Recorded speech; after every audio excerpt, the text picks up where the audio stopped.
Hi అండి, welcome to Vasavi వస్తే కుటుంబం. ఈరోజైతే మీకు నేను కొన్ని ఆకులను చూపిస్తున్నాను. వీటిని పంచపల్లవాలు అంటారు. అంటే లేత చిగుళ్ళు, 5 రకాల లేత చిగురాకులు. లేత చిగురాకులు పంచపల్లవాలు ఏంటంటే మామిడి, మేడి, రావి, జువ్వి, మర్రి. ఈ 5టిని పంచపల్లవాలు అంటారు. ఇవి మనం పీఠం మీద వేసుకోవడానికండి.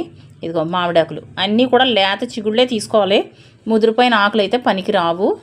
అందుకనే అందులోనే ఉంది కదా పల్లవము అంటే, పల్లవం అంటే చిగురు, లేత చిగురాకులు. ఇగోండి చూసారు కదా మామిడాకులు. ఇది నేను ఇంట్లోనే ఉంది మొక్క, ఇది మా అక్క వేసింది. ఇది తర్వాత ఇది రావి చెట్టు, మనకి గోడల మీద మొలుస్తాయి కదా, చూసారు కదా, ముదిరాకులు కాదు, చాలా లేత చిగురాకులు. ఇగోండి ఇవన్నీ కూడా లేత చిగురాకులు. అలాగే ఈ నెక్స్ట్ ఇవి వచ్చి మేడి చెట్టు ఆకులు. ఇది కూడా మేము ఇంట్లోనే వేసింది మా అక్క. ఇవి కూడా లేత ఆకులు. నెక్స్ట్ వచ్చి ఇదిగోండి మర్రి చిగుళ్ళు. ఇగో చూసారు కదా, ఇవన్నీ కూడా చాలా లేతగా ఉన్నాయి. ఇది మా వీధి చివర ఉంది మర్రి చెట్టు. ఇదిగో చూసారు కదా ఎంత లేతగా ఉన్నాయి ఆకులు.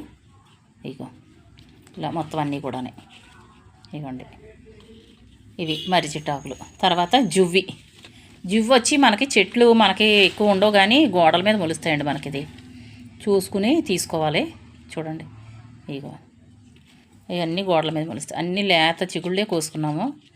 ఇవి ఒక చోట గోడ మీద ఉన్నాయి, అక్కడ నుంచి తీసుకుని వచ్చాం. ఇవన్నీ ఇప్పుడు కోసినయే, చూసారు కదా. నేను వచ్చి 5 రకాల ఆకుల్ని కూడా పీఠం మీద వేసుకుంటానండి. ఇది అంటే వేసుకుంటే కలసంలో కూడా వేసుకోవచ్చు అంటారు, అది నాకు తెలియదు కానీ నేనైతే పీఠం మీద వేస్తాను.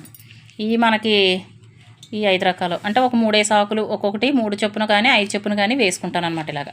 కానీ ఇవి బయట అయితే అమ్మరు, మనకి దొరికితే ఇంట్లోనే చూసుకోవాలి. అది ఇంట్లో అంటే మనకి ఎక్కడన్నా చుట్టుపక్కల దొరికితే లేత చిగుళ్ళు తెచ్చుకోవాలి తప్పించి అమ్మిని అయితే ఉండవు. తర్వాత వెండాకులు, రావాకులు ఇలాంటివి కూడా కాదండి. దొరికితే లేత చిగుళ్ళు వేసుకోండి, లేకపోతే లేదు.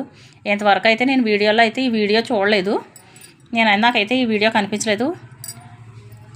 మీకు ఎక్కడైనా దొరికితే ఈ ఆకులు ఇలా వేసుకోండి అంతే తప్పించి ముదిరిపోయిన ఆకులు, వాటికి మట్టి పట్టేసినవి అలాంటివి మాత్రం దయచేసి వేసుకోవద్దు. ఓకేనండి, థ్యాంక్ యూ.